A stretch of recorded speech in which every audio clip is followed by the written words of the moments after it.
জনাব সালাউদ্দিন আহমদকে স্পষ্টভাবে বলতে চাই, আপনি সংবিধানের ব্যাখ্যা থেকে বের হয়ে আসুন। দেশের অবস্থার দিকে তাকান, দেশের নারীদের দিকে তাকান, দেশের শিশুদের দিকে তাকান। সরকার কি ঘরের ভিতরে গিয়ে নিরাপত্তা দিবে?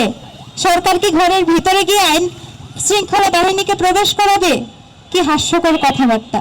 তারা দেশের জনমানুষের নিরাপত্তা দিতে ব্যর্থ হচ্ছে, একের পর এক খুন হচ্ছে, একই পরিবারের হাজার হাজার মানুষ খুন হয়ে যাচ্ছে, কিন্তু তারা তাদের এই ঠুনকো যুক্তি নিয়ে পড়ে আছে। এপ্রিল পর্যন্ত ধর্ষণ মামলা জমা হয়েছে 666টি, কিন্তু এর পরবর্তী ফলাফল কি আমরা কি কেউ দেখেছি?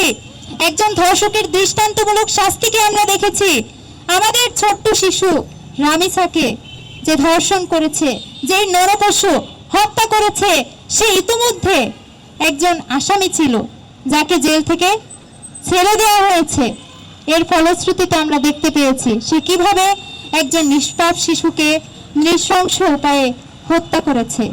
আমরা স্বরাষ্ট্রমন্ত্রী জনাব সালাউদ্দিন আহমদকে স্পষ্টভাবে বলতে চাই, আপনি সংবিধানের ব্যাখ্যা থেকে বের হয়ে আসুন।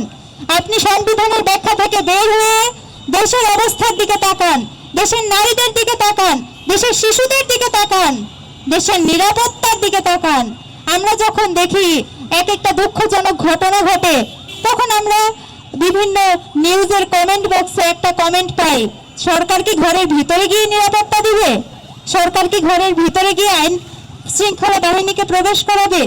কি হাস্যকর কথাবার্তা। তারা দেশের জনমানুষের নিরাপত্তা দিতে ব্যর্থ হচ্ছে, একের পর এক খুন হচ্ছে, একই পরিবারের হাজার হাজার মানুষ খুন হয়ে যাচ্ছে, কিন্তু তারা তাদের এই ঠুনকো যুক্তি নিয়ে পড়ে আছে। যারা সংবিধানের ব্যাখ্যা নিয়ে পড়ে আছে, তারা বিভিন্ন ধরনের কার্ড বিতরণ নিয়ে পড়ে আছে, অথচ আমাদের দেশের মায়েরা, আমাদের বোনেরা এক নিরাপত্তাহীনতায় ভুগছে।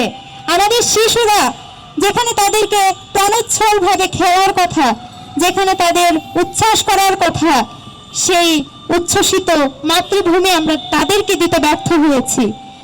এই কোমলমতি শিশুদেরকে ধরে নিয়ে যাওয়া হচ্ছে, তাদেরকে ধর্ষণ করা হচ্ছে, খুন করা হচ্ছে। তারপর কি? দোষী ধরা পড়ছে, জনরোষ থেকে বাঁচতে তাকে গ্রেপ্তার করা হচ্ছে। খোঁজ নিয়ে দেখা যাবে কয়েক মাস পর সে জামিনও পেয়ে গেছে। তারপর সে আরো বিকৃত মস্তিষ্কের অধিকারী হয়ে আরো অপরাধ করে যাচ্ছে। এর শেষ কোথায়? আমরা এই যাবৎকালে কোনো ঘটনার একটি দৃষ্টান্তমূলক শাস্তি দেখতে পাইনি।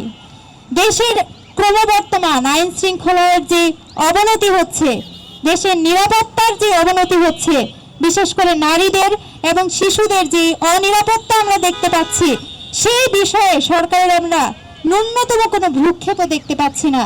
বরঞ্চ আমরা কি দেখতে পাচ্ছি?